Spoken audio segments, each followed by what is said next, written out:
안녕하세요. 저는 스베입니다.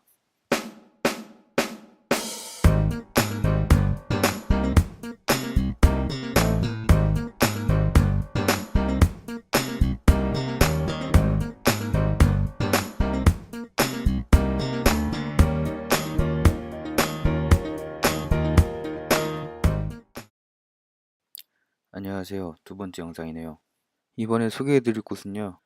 도쿄도 신주쿠에 위치한 카구라자카입니다.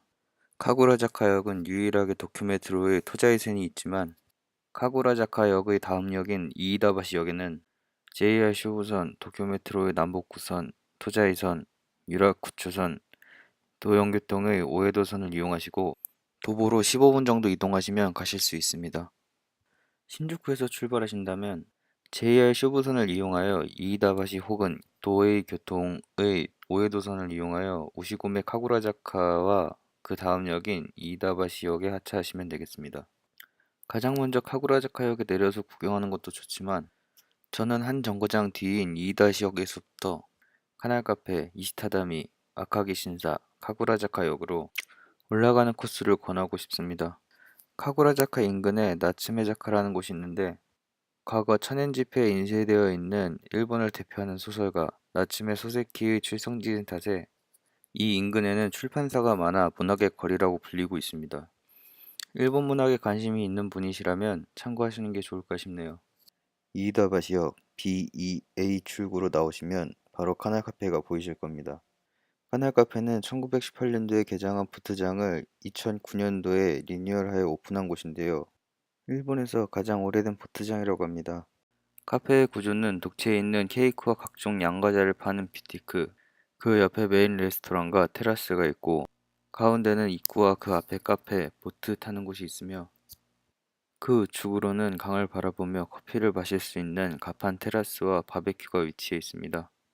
이 외에도 파티장을 대여하거나 웨딩 이벤트도 접수받고 있어 다목적으로도 이용할 수 있습니다.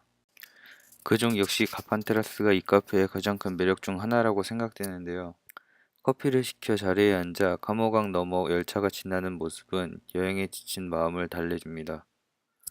게다가 이곳은 보트장을 베이스로 둔 곳이기에 보트를 탈 수도 있습니다.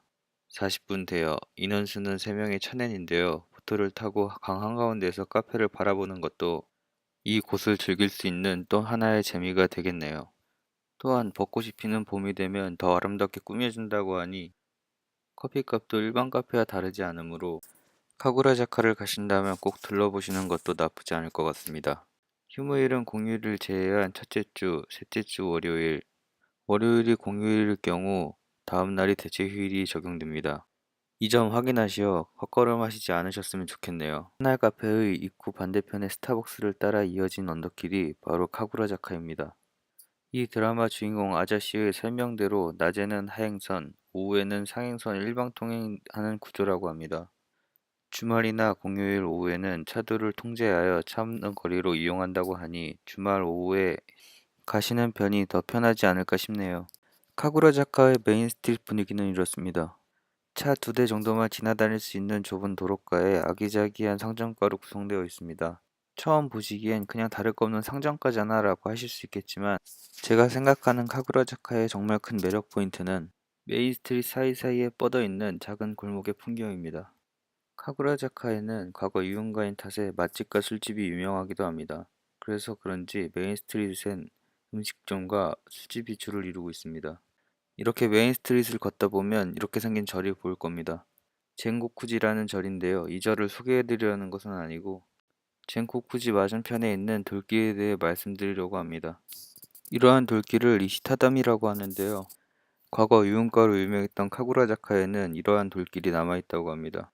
현재까지도 이곳에는 5개의 요테이가 운영되고 있고 25명의 게이샤가 활동하고 있습니다. 요테이라 함은 게이샤가 동반되는 상당한 고급 음식점인데요.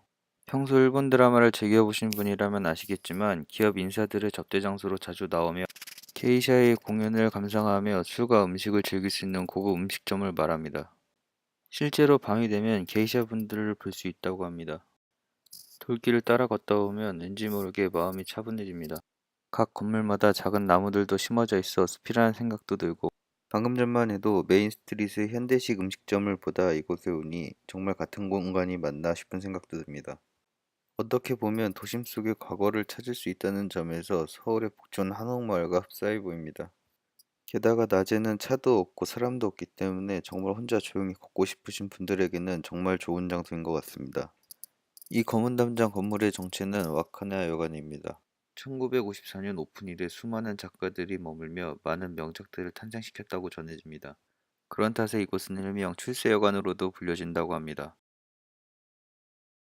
거리를 걷다 보면 어느새 돌길의 끝이 나옵니다. 저는 이곳에서 고양이 두 마리를 만났습니다. 사람이 다니지 않는 좁은 골목길에 고양이 두 마리만이 이 골목길을 지키고 있습니다. 분명 이곳은 도쿄의 중심지인 신주쿠에 있지만 교토 기혼시조의 미야가와초에 있다는 착각마저 들게 합니다.